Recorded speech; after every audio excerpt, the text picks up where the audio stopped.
Ada beberapa pemberi kerja ya, orang hebat ditanya ya, lebih memilih mana? Pegawai yang pintar atau pegawai yang jujur? Dan tidak bisa memilih dua-duanya. Kalau dapat pintar dan jujur, wah itu mah tidak perlu ditanyakan. Jadi beberapa orang, ini research juga tuh ya, kepada beberapa pemberi kerja, beberapa entrepreneur, beberapa pengusaha, konglomerat. Kalau Bapak diminta memilih, apakah memilih pegawai yang jujur atau pegawai yang pintar? Ya, dan hasil surveinya menyatakan mereka lebih mendahulukan yang jujur daripada yang pintar. Pintar sih iya, harus. Kenapa dikatakan lebih memilih jujur daripada pintar? Karena kalau pintar, kalau dapat pegawai yang kurang pintar, itu bisa disekolahkan. Ya, bisa disekolahkan. Tetapi, kalau sudah tidak jujur, sulit berubah. Ya, saya juga pernah bertemu dengan satu panggung dengan almarhum atau mendiang Ciputra, tepatnya mendiang Ciputra. Dia mengatakan, ya kalau ada partner, ada pegawai, karyawan yang tidak jujur, udah buang aja lah. Sulit. Dan Bung Hatta juga adalah orang yang sangat-sangat menghargai kejujuran dan dicontohkan sendiri. Jadi betapa tingginya nilai kejujuran itu untuk kesuksesan seseorang. Ya, jadi kalau bisa sih iya, ya jadilah orang jujur yang pintar. Wah, kalau dapat dua-duanya itu insya Allah Anda akan sukses. Malah ada seorang penulis buku juga, saya senang banget. Dia ngomong begini, ya. Jadi sekali lagi, jujur itu adalah bagian dari attitude. Ya, attitude atau aptitude. Attitude itu adalah perilaku, termasuk jujur tadi, atau aptitude. Aptitude itu adalah kemampuan, skill. Ya, dia mengatakan begini dalam bahasa Inggris. It's not aptitude, but attitude that will determine your altitude. Keren banget tuh. Ada attitude, ada aptitude, ada altitude. Attitude itu adalah perilaku, karakter. Aptitude itu adalah skill kalian, dan altitude itu prestasi, pencapaian. Dia katakan sekali lagi, saya ulang gini. It's not aptitude, bukan keahlian, but attitude, melainkan attitude, perilaku, karakter, that will determine your altitude, yang akan menentukan ketinggian Anda, pencapaian Anda. Jadi betapa pentingnya sebuah attitude. Ya, dalam penterjemahan sehari-hari. Untuk apa? Ya kita punya orang pintar tetapi karakternya yang tidak baik. Misalnya ya, tidak jujur, tidak optimis, ya, selalu menyalahkan orang lain, ya, bukan seorang pekerja keras, ya, tidak menjadi leadership, ya, tidak memiliki leadership yang baik, ya, tidak mau disalahkan, mau menang sendiri, cepat putus asa, ya, bukan orang yang wah, ya, bersemangat untuk mengejar keberhasilan, ya, itu semuanya adalah attitude. Ya, saya tambahkan lagi, ada juga penyelidikan atau survei, bukan penyelidikan, ada lagi penelitian dari Dale Carnegie yang bicara tentang faktor sukses.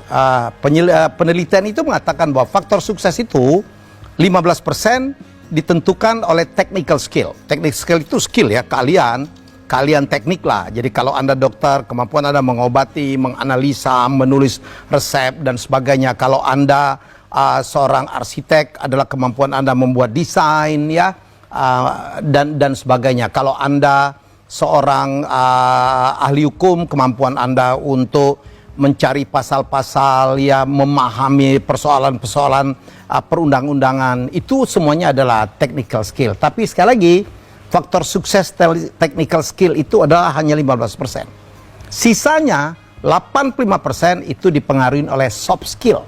Ya, kemampuan-kemampuan yang interpersonal. Termasuk itu salah satunya adalah kemampuan untuk empati. Empati itu bagaimana merasakan penderitaan orang lain, merasakan kegembiraan orang lain, menghargai pencapaian orang lain. Itu semuanya adalah empati yang lagi-lagi merupakan bagian dari karakter. Di soft skill juga adalah kemampuan untuk komunikasi yang juga sangat bermain dengan emosi gitu. Anda tidak akan bisa menjadi leader yang baik atau orang yang sukses kalau Anda ngeselin, kalau Anda tidak menghargai orang. Bukan nggak, kalau Anda tidak menghargai orang, Anda pun akan tidak dihargai orang. Ya, menjadi seorang motivator yang baik, menjadi seorang pendengar yang baik, bahkan semuanya adalah attitude. Ya, tidak menang sendiri. Tidak, orang menang sendiri itu kan nggak mau mendengarkan kata orang lain. Orang yang melihat dari segi, ada orang yang selalu skeptical gitu, selalu skeptis, selalu melihat sesuatu fenomena dari angle-angle yang menurut dia yang menurut kita negatif gitu. Ya, jadilah orang yang justru melihat sesuatu dari bright side. Saya kan dalam hidup berapa kali mengalami kegagalan, tapi saya mencoba melihat dari bright side. Saya selalu mengatakan bahwa pasti ada rencana yang lebih baik dari Tuhan, dari Allah untuk saya. Dan itu ilmu, ya, karakter yang saya pakai hingga saat ini dan membuat saya tidak stres, selalu bersyukur dengan apa yang saya lakukan. Bukankah itu menjadi suatu faktor sukses juga? Kalau kita tidak stres, ya, ada orang sama-sama dipecat gitu, sama-sama kehilangan pekerjaan, ada yang menanggapinya dengan positif, ada menanggapinya, aduh, si bos ini, majikan ini mau menang sendiri, nggak mikirin kita gitu. Dia tidak tahu bahwa majikan juga mengalami persoalan yang lebih hebat, lebih berat. Anda lihat ya, majikan itu dia harus mikirkan karyawan, dia harus mikirkan sewa, dia harus mikirkan bunga, dia harus mikirkan pajak, dia harus mikirkan banyak hal, ya. Pendapatan, penghasilan menarik, sementara biaya-biaya, ada bagian biaya-biaya yang tidak bisa ditunda. Tetapi ada, ya, begitu dia di PHK, dipecat, kehilangan pekerjaan, justru menjadi batu lompatan, ya, untuk berbuat lebih baik. Saya juga pernah diberhentikan dari satu pekerjaan yang membuat saya berpikir, untung dulu saya diberhentikan. Kalau tidak, mungkin saya tidak bisa mencapai level ini. Kalau tidak, saya akan terus menjadi pegawai. Yang mentok-mentoknya, kalau saya tetap bekerja di perusahaan itu, paling mentok saya menjadi orang nomor 2. Tidak akan pernah menjadi nomor 1. Karena nomor satunya adalah pasti si bos. Ya, yang saya mengatakan untuk menjadi orang nomor 1 di perusahaan itu hanya 2. Kalau enggak, ya saya mungkin ya melakukan hal-hal yang kalau bosnya tidak menyerahkan, ya mungkin terjadi kudeta gitu. Yang dua-duanya sesuatu yang kita tergantung orang lain, dan suatu hal yang juga tidak positif kalau kita harus melakukan kudeta, melakukan berbagai cara supaya kita menjadi orang nomor 1. Jadi fenomena bisa sama-sama diberhentikan, tetapi respon itu akan sangat menentukan keberhasilan seseorang. Ada yang melihatnya dari segi negatif, ada yang melihatnya dari segi positif. Bukankah ada di dalam Liga Inggris ada pemain-pemain yang dibuang oleh sebuah klub yang tiap kali dia melawan mantan klubnya, dia akan bermain lebih luar biasa karena ada semacam dendam gitu ya, yang membuat dia, awas loh ya, Anda menyesal membuang saya. Dan ini disebut dengan revenge. Saya juga dalam hidup juga gitu. Saya kadang-kadang kecewa dan itu menjadi revenge. Tapi saya tidak melakukan revenge yang negatif. Saya melakukan revenge yang positif. Itu yang disebut dengan sweet revenge. Dalam kehidupan saya dari waktu kecil pun saya banyak dihina orang.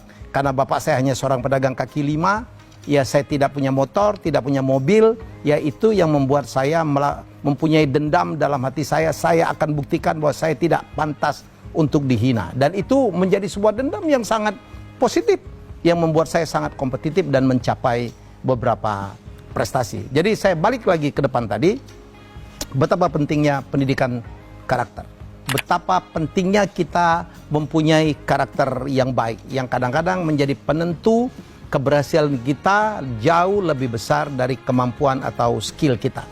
Anda punya skill yang hebat, yang luar biasa, lulusan dari sekolah terbaik, punya sertifikasi yang hebat sekali, tetapi kalau attitude Anda tidak menyenangkan, misalnya tidak disiplin, menganggap remeh, tidak tepat waktu, itu semua karakter tuh, ya, Anda hilang tuh.